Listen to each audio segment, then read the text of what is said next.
Kinagiliwan ng mga netizens ang reaksyon ng Chinite princess na si Kim Chu sa kanyang latest Instagram story kung saan ay kunwaring nagpa-catering si Ogie Alcacid para sa kanyang birthday celebration. Narito at panoorin ang nakakaaliw na video. Enjoy kayo sa party, ha? Happy birthday! Buti na lang dinala nyo yung mga boarding pass. Grabe yung catering ng birthday ni Sir Og. Super.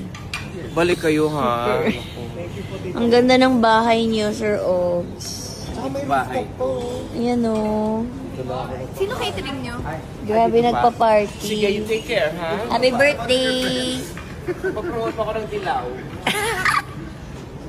Ayon nga sa mga netizens na maski papaano ay ramdam ang saya ni Kimi kasama ang kanyang mga malalapit na kaibigan sa showbiz industry sa kabila ng mga pinagdadaanan niya ngayon.